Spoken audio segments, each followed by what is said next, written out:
so good and tasty? What is up, everybody? It's your boy Travis, aka Matsu here, and today I'm bringing you a deck profile for the upcoming Attack on Titan 3rd set, Apocalypse. We've gotten some very, very cool things, some very, very strong things, some kind of middling things, but the thing that stands out among all of them, as some of you may know, is of course the military airship, which is a 3 difficulty, 5 check asset with the unique keyword 2 high block that says enhance, freeze this card, that is cost, add 1 card from your card pool to your hand. Now there's been a lot of speculation on this card and on all the stuff that you can do with it. Obviously at a very base level, it is just generically good. Every 2 turns, you get to pick up your best attack, add it back to your hand, just kind of loop things over and over and over again. But the thing that stands out above all of them, and the thing that the community has been kind of trying to break about this card is, how do we do infinites? Right? Now, there is one way. Initially, people thought that it was just going to be Dangerous Gambit, ready it, do it again, but you can't do that because freeze is a cost, and since freeze is a status effect that is applied to the card, you cannot do it again, right? You can't refreeze a card that's already frozen. That is just a section in the rules. However, what you can do is you can tasty riff it into your stage. Now, what does this mean for our combo deck? What this means for our combo deck is that if we have 2 tasty riffs and 2 military airships, 1 in stage and 1 in discard pile, or just 2 in discard pile, we can use tasty riffs to build military airship as long as our character has 5 or more counters on them. And we can just kind of boop, boop, boop, boop, boop, boop, boop, boop, boop, you know, just kind of loop them over and over and over again until our opponent is dead. We have drawn our whole deck. We have infinite counters on our character. Yeah, it's... I mean, needless to say, it's a little strong. Will it be broken? I mean, that remains to be seen. There are a lot of cards that are really good against this combo.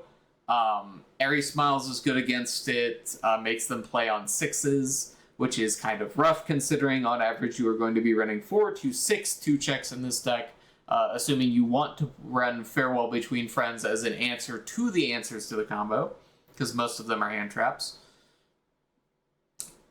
But I think the important thing to note is that, as I just said, there are answers to the answers. And the thing that is, in my opinion, toxic about this combo in specific is it forces you to find your answers, and it essentially just becomes this rat race of like, oh, you found your answers faster than I could find my combo, alright, I'll scoop, go to the next game.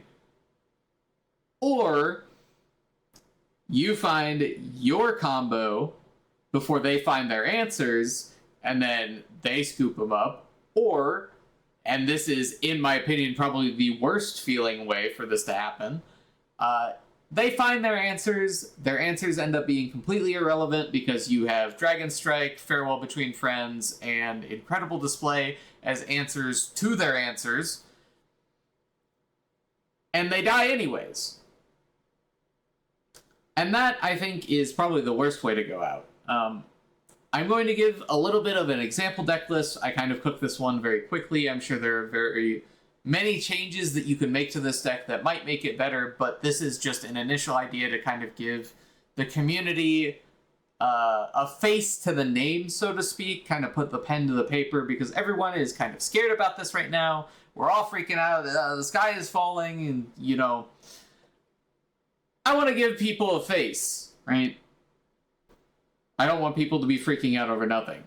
So the character that you're going to want to do this with is HERTORIA Rice, Secret Identity, which is response tenacious after you build a foundation that does not share a name with a card in your stage, add 1 wall counter to this card and gain 1 health. So what this means is that as early as turn 3, potentially turn 2, if you get really lucky. But I'm not even going to talk about that because realistically, this is not a turn 2 deck. This is a turn 3. We did a little bit of setting up, and then we killed our opponent because we found our pieces. Because it's very easy to do that in this deck. You add 1 wall counter, gain a health. And then response, after you draw 1 more cards, this attack gets +1 or -1 damage. Not completely irrelevant, but probably not the most relevant either. Enhance, remove 2 wall counters, draw a card. That's pretty good. It helps us dig for our combo. So on and so forth. Now, we are running a little bit of an ally package, so we're playing 3 copies of Hunter's Ally, and then, of course, Wild Pussycats. This card serves dual purpose in our deck. It finds more foundations for us to build and kind of build out after we play our Hunter's Ally. It also mills us cards to put Military Airship in our discard faster, which is extremely good as well. The other one being Ryukyu Agency Trainees. This card absolutely just stomps Airy Smiles. They're just not allowed to Airy Smiles your Tasty Riff while this is in your staging area, because you go, okay, cool, I'm going to build this 2-diff foundation afterwards. It'll build down. Now I'll just keep doing my loop on you.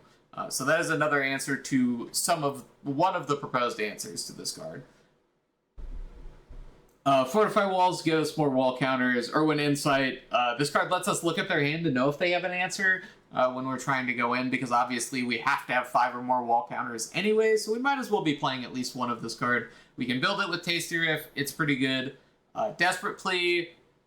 It's a Desperate Plea. I don't know. It's Manly Passionate Guy. You play it in your life deck. Don't do this. This card is extremely good with Tasty Riff in specific, because it says you get to convert all of this card advantage that you are getting from your Tasty Riffs hitting into stun, which is pseudo speed on your Tasty Riffs to make sure that future ones hit. Because, like, sometimes your opponent's just not going to block the first one, or they're going to wait until you've committed more resources to go, like, oh yeah, I'll try and breaker block you now because you checked a 2 in the middle of your combo, or whatever. Which is a very interesting kind of, like, when do you block? Like, when do you decide, oh, I'm going to block the Tasty Riff? Usually it's as early as possible, but like I said, there are edge cases where otherwise. New card from the new set, Visions of the Survey Corps. This card is actually crazy in this character. This card gives us 2 wall counters when it builds instead of just 1. Because we play it into our card pool, we get a wall counter, and then it builds down with Historia, we get another wall counter, which also works when we build it in with Desperate Plea, or when we block with it. It's very strong. And then it's also just randomly incidental speed, hate, or DR, which is good in our character. Beta Shift, we need to dig. This draws a card, which in turn gives us +1 damage. Cool enough. The 2 staple zeros for the life symbol, the 2 6 checks, might as well. Helps us fight through Breaker a little bit better, helps us build a little bit better. They have really good blocks. Determined Dive. This card says draw a card on it, and also build one. This card is draw and build one guaranteed in our character. No matter what, this will never not be draw one, build one, which I think is very strong, because if you guys don't know, when you build face downs with Historia, you get bonus wall counters, because guess what? They don't share a name with a card in your stage, because they're all blanks. This is very cool. Farewell Between Friends, like I said, just to make sure that your opponent doesn't have an answer for your combo. So you get to look at their hand, you get to say Airy Smiles or Genkai's or whatever, right? So, very good. Walmaria's Might. This card is just kind of a tempo flow card. On turn 2, this card is very often just Pot of Greed in our character, which is, like, strong enough. We want our 5-hander to be drawing more cards, and this card lets us do that. It's also got a decent on-block effect that's probably not coming up very often, but still good. Obviously, 4 Tasty Riffs is how we do the combo. 2 Dragon Strike. This is how we shut down Foundation answers to our deck, and all that kind of stuff. It's also a good block trick. Anyways, thank you, everybody. I really hope you enjoyed the deck profile. Make sure you guys like, comment, share, subscribe. Go check out my Patreon, where I do coaching at the $40 level. If you are interested, I do it for multiple games. I'm going to be starting One Piece coaching and, you know, all this other stuff. Anyways, thank you, everybody. Have a wonderful rest of your day. This has been Travis, aka Matsu, signing out.